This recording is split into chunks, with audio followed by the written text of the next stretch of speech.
नमस्कार दोस्तों, आज का टॉपिक है वो जिसके आए दिन लोग आपको चर्चा करते दिख जाएंगे, यानी कास्ट रिजर्वेशन। सबसे पहले शुरुआत करते हैं कुछ सवालों के साथ, जहां अपर कास्ट के लोग इस रिजर्वेशन को लेकर कुछ मिक्स फीलिंग रखते हैं। उनका कहना होता है कि अब ये सिस्टम आउटडेटेड हो चुका है और इसमें कुछ बदलाव की जरूरत है। कुछ लोगों का कहना तो ये होता है कि रिजर्वेशन यानी आरक्षण ने उनकी अपॉर्चुनिटीज को रेस्ट्रिक्ट कर दिया है। एंड समटाइम्स उनका ये कंसर्न होता है कि डिजर्विंग कैंडिडेट्स को ज्यादा अपॉर्चुनिटीज मिलनी चाहिए, चाहे उनका कास्ट जो भी हो। ये थे कुछ सवाल जो हर किसी के मन में होते हैं। तो चलिए आज हम एक्सप्लोर करेंगे इस सिस्टम के जमाने भर से आज तक की कहानी और कोशिश करेंगे इन सारे सवालों के आंसर को ढूंढने। तो चलिए वीडियो की शुरुआत करते हैं। क्या है सबसे बड़ा इशू भाई जो एजुकेशन में वो करते हैं कि आरक्षण।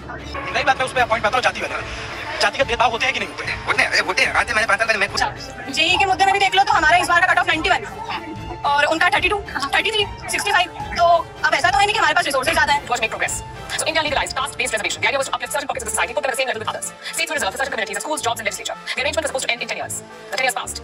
बात करें एंशिएंट इंडिया के टाइम की, तो लोग अपने वर्ग के हिसाब से अलग अलग काम किया करते थे। जैसे ब्राह्मण्स का काम था प्रीस्ट टीचर्स का, क्षत्रिय का काम था वॉरियर रूलर्स का, वैश्य का काम था मर्चेंट एग्रीकल्चरिस्ट का, वहीं शूद्र का काम था लेबर्स एंड सर्विस प्रोवाइडर्स का। ये चार वर्ग थे जो सोसाइटी को डिफाइन करते थे एंड हर एक वर्ग की अपनी रिस्पॉन्सिबिलिटीज एंड अपना स्टेटस था। लेकिन जैसे ही सिविलाइजेशन ने फूटिंग पाया, हमें डिस्क्रिमिनेशन का एक अलग ही समय देखने को मिला। ये डिस्क्रिमिनेशन बेस्ड था वर्णा सिस्टम पर, जिसके अंदर ये चार वर्ग आते थे और हर एक व्यक्ति को अपने जन्म के आधार पर रोल और प्रिविलेज दिए जाते थे। फॉर एग्जाम्पल, अगर कोई व्यक्ति ब्राह्मण में जन्म लेता था तो उन्हें प्रीस्ट और टीचर्स बनाया जाता था, और अगर कोई व्यक्ति शूद्र में जन्म लिया है तो उन्हें लेबर प्रोवाइडर ही बनाया जाता था। इसी से एक कॉन्सेप्ट बाहर निकलकर आया था रिजर्व्ड अपॉर्चुनिटी। जब जमाना बदल गया तब हमें डिस्क्रिमिनेशन का कॉन्सेप्ट और भी ज्यादा मॉडर्नाइज होकर देखने को मिला, और ऐसा बदलाव हमें तब देखने को मिला जब ब्रिटिशर्स ने डिवाइड एंड रूल का मंत्र हमारे देश पर अप्लाई किया। उन्होंने सेंसस और सर्वे किया और SC/ST का कॉन्सेप्ट इंट्रोड्यूस किया, जिसने हमारे एग्जिस्टिंग सोशल स्ट्रक्चर को और भी ज्यादा कॉम्प्लेक्स बना दिया। तो उस टाइम में डॉक्टर BR अम्बेडकर जैसे लीडर्स ने स्टैंड लिया डिस्क्रिमिनेशन के खिलाफ, जिनके एफर्ट के तहत हमारे कॉन्स्टिट्यूशन में रिजर्वेशन का सिस्टम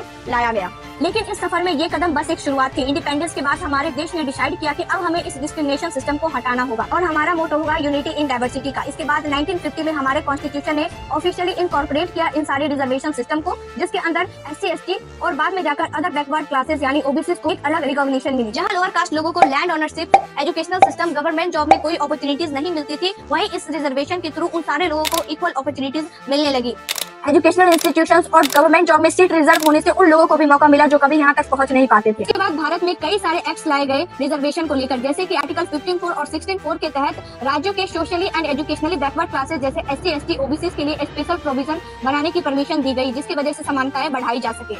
एट्रोसिटीज एक्ट 1989 SC/ST पर हो रहे अपराध को रोकने के लिए बनाया गया। इसके अलावा मंडल कमीशन ने 1979 में सोशली और एजुकेशनली बैकवर्ड क्लासेस को पहचान और रिकमेंडेशन ने गवर्नमेंट जॉब्स और एजुकेशनल इंस्टीट्यूशन में OBC को रिजर्वेशन देने का एक रास्ता दिखाया। And 103rd constitutional amendment act 2019 में EWS के साथ 10% रिजर्वेशन के साथ लाया गया। ये रिजर्वेशन जनरल कैटेगरी के एग्जिस्टिंग रिजर्वेशन के साथ मिलता है। इसका प्रोविजन भारत की एक कमिटमेंट है टुवर्ड सोशल जस्टिस, जिसके थ्रू हर किसी को बराबरी और समानता का अधिकार मिल सके।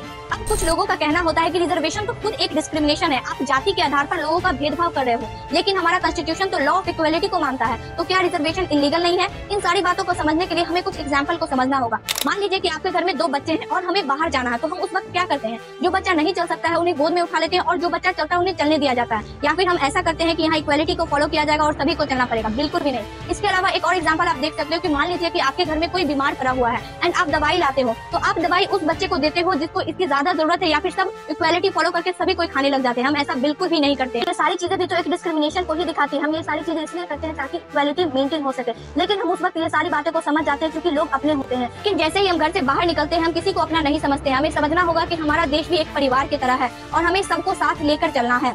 और साथ ही हमें ये भी समझना होगा कि लोअर कास्ट लोगों से काफी ज्यादा अपॉर्चुनिटीज छीनी गई है पास्ट में, जैसे कि अनटचेबिलिटी, छुआछूत के कारण उन्हें कुछ छूने नहीं दिया जाता था, पढ़ने नहीं दिया जाता था, रोड पर चलने भी नहीं दिया जाता था। खुद सोच सकते हो कि जिन्हें कुछ छूना अलाउड नहीं हो, कुछ करना नहीं अलाउड हो, वो क्या ही कर सकते थे, जिसकी वजह से उन वर्गों की कैपेबिलिटीज धीरे धीरे कम होने लगी, जिसकी वजह से आप आज भी देखोगे कि लोअर कास्ट लोग अपर कास्ट की बराबरी कभी कभी नहीं कर पाते हैं। इन सारे कारणों की वजह से आज भी एजुकेशन सिस्टम, गवर्नमेंट जॉब में SC/ST, OBC के लिए सीट रिजर्व की जाती है। इन सारी चीजों का सर्वे आप खुद कर सकते हो कि जब आप घर से बाहर निकलकर कोई भी सफाई कर्मचारी या फिर लोअर डिवीजन वर्क से पता करोगे तो आप पाओगे कि उनमें से ज्यादातर लोग लोअर कास्ट के ही होते हैं, क्योंकि उन सारे लोगों के लिए उन सारे सिचुएशन से बाहर निकलकर एक जॉब पाना ही अपने आप में बड़ा टास्क होता है।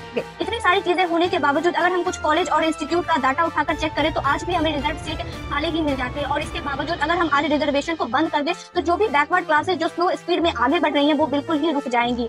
तो जब तक हम समाज को एक साथ लेकर नहीं चलेंगे तब तक देश का विकास नहीं होगा। देश के कुछ लोग आगे बढ़ जाएंगे लेकिन इतना आगे बढ़ना ठीक नहीं है कि देश ही पीछे छूट जाए। एग्जाम की तो आज के डेट में रिजर्वेशन को कम करने या हटाने से कंपटीशन पे कोई असर नहीं पड़ने वाला। और अगर एग्जाम इतना ही ज्यादा कॉम्पिटिटिव है तो हमारे सरकार को और भी ज्यादा स्कूल, कॉलेजेस, इंस्टीट्यूट बनवाने चाहिए ताकि सीट्स और भी ज्यादा अवेलेबल हो सके, या फिर एजुकेशन सिस्टम में बदलाव लाना चाहिए जिसकी वजह से हमारे लिए हर फील्ड में जॉब और नौकरियां अवेलेबल हो सके। फिलहाल लास्ट में यही बोलूंगी कि कोई भी आदमी कास्ट से बड़ा या छोटा नहीं होता है। बड़ा आदमी वो होता है जिसके साथ बैठकर कोई व्यक्ति अपने आप को छोटा ना समझे। एंड अगर आप वीडियो के यहाँ तक पहुँच चुके हो एंड आपको रिजर्वेशन के साथ साथ सरकारी नौकरी के बारे में जानना है तो आप हमारे इस वीडियो को चेकआउट कर सकते हो जिसमें मैंने रियलिटी ऑफ गवर्नमेंट जॉब्स पे बात की है। एंड अगर आप कुछ इंपॉर्टेंट स्किल्स के बारे में जानना चाहते हो जो आपको फ्यूचर में हेल्प करेंगे तो आप हमारे इस वीडियो को चेकआउट कर सकते हो जिसमें मैंने कुछ इंपॉर्टेंट स्किल्स पे बात की है। एंड ये आपसे वही मिलूंगी।